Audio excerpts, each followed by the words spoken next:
ಬೆಂಗಳೂರಿನಲ್ಲಿ ಗ್ಯಾಸ್ ಬಂಕ್ಗಳ ಮುಂದೆ ಆಟೋಗಳು ನಿಂತಿದೆ. ಎಲ್ಪಿಜಿ ಗ್ಯಾಸ್ ಹಾಕಿಸೋದಕ್ಕೆ ಅಂತ ಸಾಲುಗಟ್ಟಿ ನಿಂತಿದೆ ಆಟೋಗಳು. ಗ್ಯಾಸ್ ಬಂಕ್ಗಳ ಮುಂದೆಯೇ ಆಟೋಗಳು ಜಮಾಯಿಸಿದೆ. ಮಾಗಡಿ ರಸ್ತೆಯ ಟೋಲ್ ಗೇಟ್ನ ಬಳಿ ಆಟೋ ಚಾಲಕರು ಕ್ಯೂ ನಿಂತಿದ್ದಾರೆ.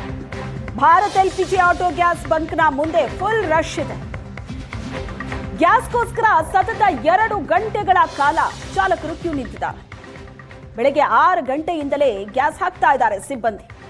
ದೃಶ್ಯದಲ್ಲಿ ನೋಡ್ತಾ ಇದ್ದೀರಿ. ಬೆಂಗಳೂರು, ರಾಮನಗರ, ರಾಯಚೂರು, ಮೈಸೂರಿನಲ್ಲಿ ಆಟೋ ಚಾಲಕರು ಹೇಗೆ ಪರದಾಡ್ತಾ ಇದ್ದಾರೆ ಅಂತ.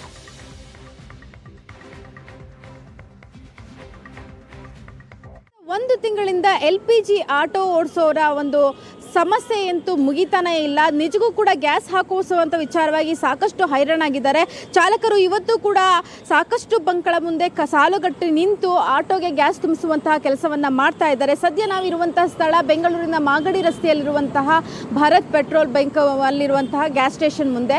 ಇಲ್ಲಿಯೂ ಕೂಡ ನೋಡಬಹುದು LPG ಆಟೋದವರು ಏನಿದ್ದಾರೆ ಅವರೆಲ್ಲರೂ ಕೂಡ LPG ಗ್ಯಾಸ್ನ ತುಂಬಿಸ್ಲಿಕ್ಕೋಸ್ಕರ ಸಾಲುಗಟ್ಟಿ ನಿಂತಿರ್ತಕ್ಕಂಥದ್ದು. ಇದೇ ಒಂದು ಪ್ರಕ್ರಿಯೆಯಲ್ಲಿ 20 ದಿನಗಳಿಂದಲೂ ಕೂಡ ಅವರೇ ತೊಡ್ಕೊಂಡಿರ್ತಕ್ಕಂಥದ್ದು. ಇದೇ ರೀತಿಯ ಸಮಸ್ಯೆಯನ್ನು ಎದುರಿಸ್ತಾ ಇದ್ದಾರೆ. ಇವತ್ತು ಗ್ಯಾಸ್ ದರ 1 ಲೀಟರಿಗೆ ನೀವು ನೋಡಬಹುದು 89 ರೂಪಾಯಿ 35 ಪೈಸೆ ಇದೆ. ಯುದ್ಧಕ್ಕೂ ಮುಂಚಿತವಾಗಿ 53ರಿಂದ 59 ರೂಪಾಯಿಗೆ ಸಿಗ್ತಾ ಇದ್ದಂತಹ ಗ್ಯಾಸ್ ಇವಾಗ 90 ರೂಪಾಯಿ ಆಗಿದೆ ಅನ್ನುವಂತಹ ಬೇಸರ ಕೂಡ ಆಟೋ ಚಾಲಕರಲ್ಲಿ ಇರ್ತಕ್ಕಂಥದ್ದು. ಬನ್ನಿ ಆಟೋ ಚಾಲಕರನ್ನ ಮಾತಾಡ್ಸೋಣ. ಸರ್, ಇವತ್ತು ನಾಳೆ ಶುರು ಆಗುತ್ತೆ, ಇವತ್ತು ನಾಳೆ ಮುಗಿಯುತ್ತೆ ಗ್ಯಾಸ್ ಸ್ಟೇಷನ್ಗಳ ಮುಂದೆ ಸಾಲು ಕಟ್ಟಿ ನಿಲ್ಲೋದು ಅನ್ನೋದನ್ನ ನಾವು ಕಾಯ್ತಾ ಇದೀವಿ, ನೀವು ಕಾಯ್ತಾ ಇದ್ದೀರಾ, ಆದ್ರೂ ಕೂಡ ಮುಗಿತಿಲ್ಲ. ಏನ್ ಹೇಳ್ತೀರಾ ನಿಮ್ಮ ಈ ಪರಿಸ್ಥಿತಿಗೆ? ಸ್ಟಾರ್ಟ್ ಆಗ್ಬಿಟ್ಟು ಏನು ಮಾಡೋಕ್ಕಲ್ಲ ಮೇಡಮ್. ಅವ್ರಿಗೂ ಕಷ್ಟ, ನಮಗೂ ಕಷ್ಟ. ಈಗ ಬಂದ್ರು ನಾವು ಆಟೋ ಡ್ರೈವರ್ಗಳೇ ಪ್ರಾಬ್ಲಮ್ ಬಂದಿರೋದು. ಈಗ ನಾವು ಬೆಳಗ್ಗೆ 6 ಗಂಟೆಗೆ ಬಂದ್ವು, ಈಗ ಇಷ್ಟೊತ್ತಾಯ್ತು. ಏನು ದುಡ್ಡಮ್ಮ, ಏನು ಸಂಬಂಧ, ಏನು ಸಾಲ ಕಟ್ಟವು, ಏನು ಮಾಡೋಣ ನೀವೇ ಹೇಳಿ. ಬಾಡಿಗೆ ಕಟ್ಟಲೇಬೇಕು. ಸ್ಕೂಲ್ ಮಕ್ಕಳಿಗೆ ಇವಾಗ ಅಡ್ಮಿಷನ್ ಮಾಡಬೇಕು, ಯಾರು ಕೊಡ್ತಾರೆ ಹೇಳಿ? ಗಾಡಿ ಓಡಿಸ್ರೇನೆ ಇಲ್ಲಿ ಬಂದು ಕಾಯ್ಕೊಂಡು ಇನ್ಮೇಲೆ ಹೋಗಿ ಏನು ಸಂಪಾದನೆ ಮಾಡೋಕ್ಕೈತದೆ ಹೇಳಿ?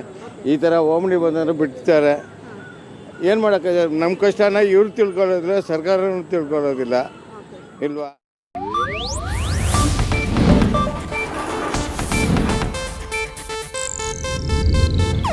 ಇದು ಏಷ್ಯಾನೆಟ್ ನ್ಯೂಸ್ ನೆಟ್ವರ್ಕ್ ಪ್ರಸ್ತುತಿ.